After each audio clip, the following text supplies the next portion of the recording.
So I was at the gym today and I was taking my sweet old time. And whenever I go for walks and go to the gym, I'm very I think a lot. And something I was thinking about was how we often want things, right? Like we want objects or we want to get into our dream school. Like we want things.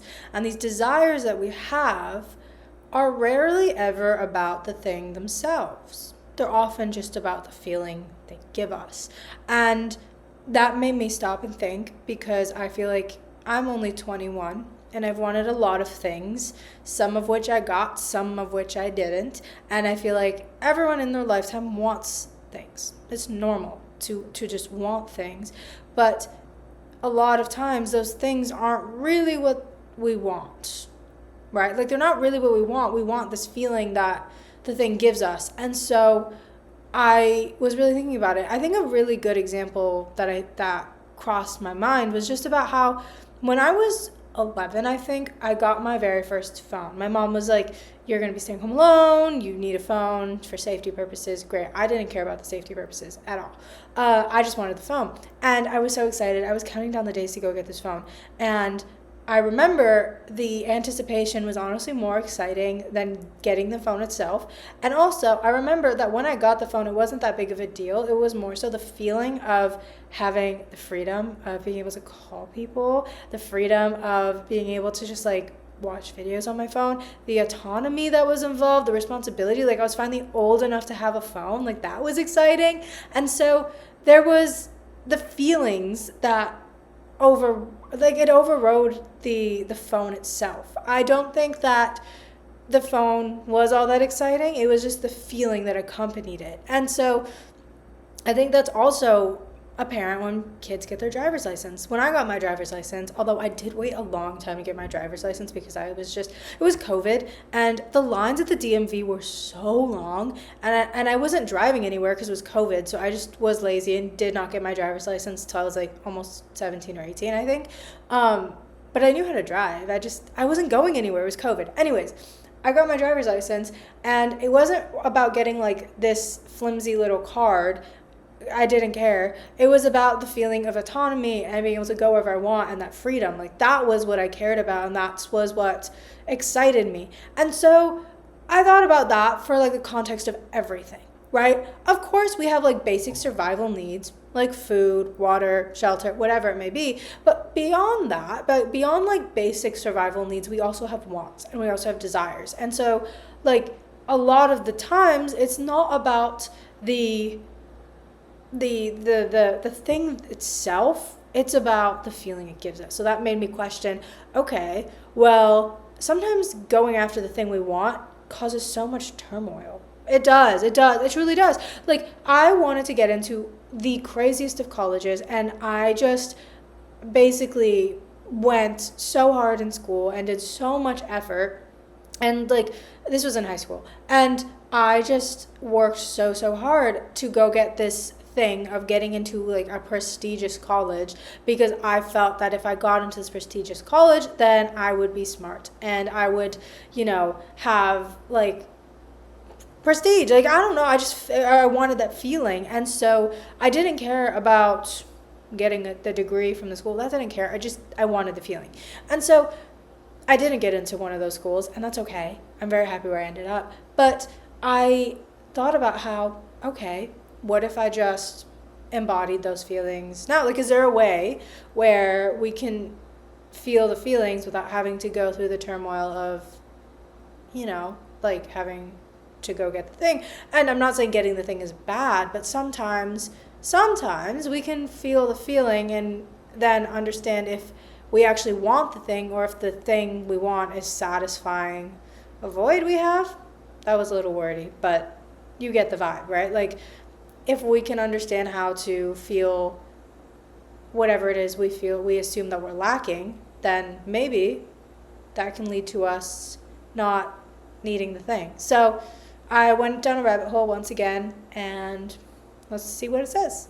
So our brain is really lovely, and our body is so complex. And of all things, our brain and body want balance, and they want to feel whole. And we oftentimes as humans make things very complex. We do. We do. And if we perceive that we are lacking something, let's say, for example, it's belonging or safety, right? Our brain is going to say, we're missing this inside our body, let's go externalize it. So, what our brain is doing is trying to fill this void.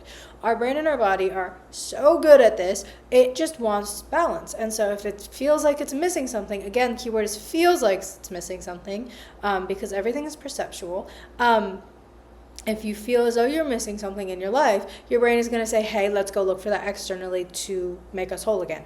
And so our brain is going to say, let's say you want, I don't know, let's go with the belonging thing. It's like, okay, well, I feel like I'm lacking belonging, so let me go attach that to some object or whatever, and then I'll feel whole again. Our brain is doing this to fill that void and that gap. And I also mentioned earlier about the concept of when I got my phone, I was more excited with the anticipation of getting my phone. And that has to do with the chemical called dopamine. I feel like we've all heard of the word dopamine. Social media has made it a very prevalent term. Although I don't know if everyone knows exactly what it is, so I will go ahead and break it down just so you know what it is for fun. But dopamine is a neurotransmitter. That's just a really fancy word for a chemical that bounces between neurons to communicate. Neurons are nerve cells. They're cells in your brain and in your spinal cord, and they help communicate. And so a neurotransmitter is a chemical messenger that bounces from neuron to help your brain and your body communicate and process things. So dopamine is one of the excitatory chemicals in your brain, and it is associated with the feeling of anticipatory excitement. Interestingly, I read this thing a while ago. I read this book. I forgot the title of it, but it was talking about dopamine. I think it was like Dopamine Nation. I don't remember. But it was talking about how a lot of times the anticipation of an event elevates our dopamine, right? But if we don't get that thing that we're anticipating, then our dopamine drops 2 times below baseline and has to recover at a baseline. And so that's a lot of the reason why when we anticipate excitement for something and we don't get it, we tend to feel really, really crappy after. It's literally our biology. And I think that has something to say with the expectations we set and the way we behave. But that's a really interesting thing about dopamine. So dopamine is responsible for this anticipatory excitement. And that makes sense, right? When I was going to go ahead and get my phone, I was really excited about these feelings that I was going to have with this new phone. So my dopamine rose, and I did end up getting my phone. So my dopamine didn't drop. But fun fact, story time. I was 16, 17. I was 17. And my family and I went to Broadway in New York to go see the Harry Potter play. And it was also the time when everyone was coming back from COVID. So everything was open, but everyone was still wary. And unfortunately, I think one of the members of the cast caught COVID, and 10 minutes before doors opened, they closed the play. They closed the play. Now, I had an immense amount of anticipatory dopamine. I was so excited for this. I was counting down the days, right? And that's okay. It's fun to be excited for things.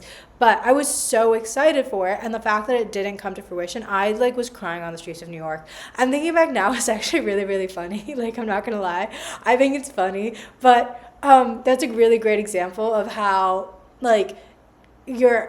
your biology really does change with expectations, with anticipatory dopamine, and how your behavior, you can't even control it sometimes. I just started sobbing, and my entire family was fine, but I was sobbing. And so I saw Wicked instead, actually. We our tickets got refunded and we went to go see Wicked, and that actually changed the course of my life. So yeah, I love Wicked. But yeah, it's really, really cool. Anticipatory anxiety is And anxiety, I don't know why I keep saying anxiety. Anticipatory dopamine is something that our brain feels, and that's why we get to feel excited about things. And it's really great, but it also comes with some consequences, as you can kind of tell. But that's the reason why we get excited about wanting things, is because we get this dopamine spike, and our brain is now attaching feelings to tangible objects. That then begs the question: Can we not attach it to tangible objects? I'm not saying that attaching it to tangible objects is bad necessarily, but if we can minimize that, would that lead us to feeling more whole and satisfied in our daily lives? Right? So then I went down that rabbit hole naturally. So these cravings, these needs, these desires are just emotional translations. Stay with me here. Stay with me here. If we can take a step back and be a little bit introspective, we can kind of understand what our brain is trying to tell us. Now, this is really annoying because sometimes I think brains are just all over the place and a little wild, and sometimes it's not very clear. I recommend meditating. I do. I think we have so much external noise in this world. We need to touch grass. I need to touch grass. I live near a beach, so that's really nice, but I won't be living near a beach in about 31 days when I graduate. So that's sad. I will need to touch grass then. But we have a lot of external noise, and if we can take a minute and be introspective, I think that can do a lot for us. And understanding where these cravings are and how we can maybe fix that ourselves. If you see what I'm saying here. Because then look at the other side of the spectrum. Let's say you get that thing that you really, really wanted, and you think it's going to give you that feeling that you craved. I'll give you a great example.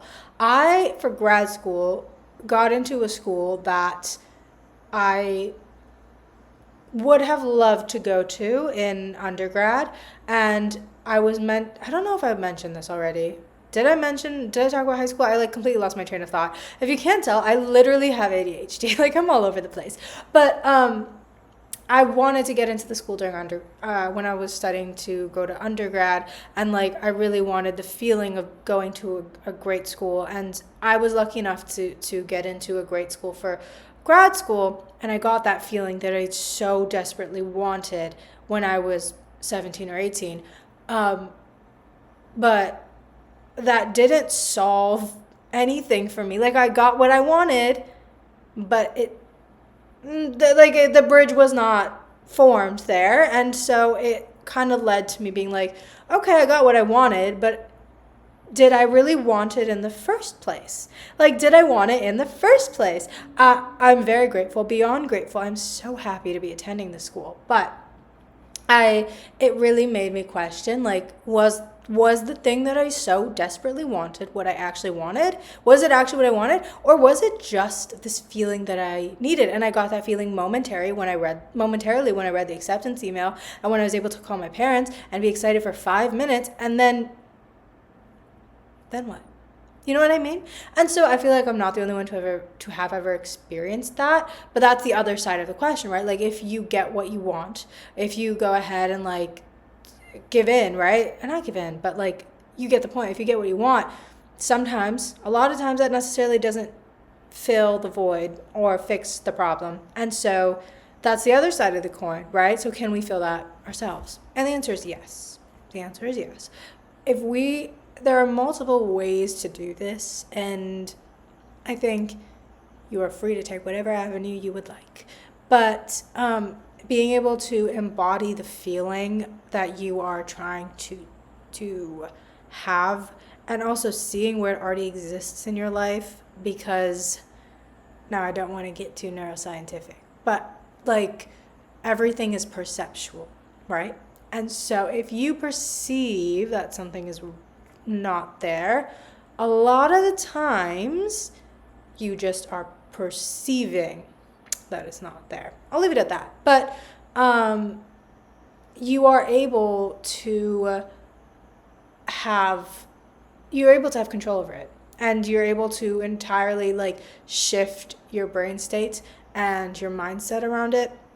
If you can try to feel the feeling without having the thing to give you the feeling, you have autonomy then, and you have control. And then you can ask yourself, do I still want this thing? Do I not want this thing? I think when you get that control, that has so much more power over you rather than other things taking control of you. So I hope this makes sense. I guess the sum of all my research is this makes complete sense. Our brain is externalizing things that it feels like it's missing onto physical objects and then creating a desire for them. Two, sometimes that desire and the thing actually doesn't give us what we feel like we're missing in our lives, and the real work that has to go into it is embodying the feeling that we feel like we're not having. And then 3, what was the third one? Oh, anticipatory dopamine. We get excited for these things, and that can create literal behavioral changes. So I hope this made sense. If not, I hope you learned at least one thing, maybe what dopamine is. I had a lot of fun filming this one. It was kind of a rant. I didn't have an outline. I just looked up a couple things and went for it. So I rarely do have outlines, honestly. This is just my brain on display. And maybe I'll call these like brain on display videos. No, but it's a really cool concept, and I want to think about it more and maybe like implement some of the things I've been saying more, just taking a step back and being like, do I really need this? Like, what is my brain trying to tell me? What are these feelings trying to tell me? What are these like wants and needs trying to tell me? I think that's really powerful, because once you're able to have control over that, you really have control over yourself in a lot of ways. So very cool. Again, I hope you enjoyed. I hope you learned something, and I'll see you next time.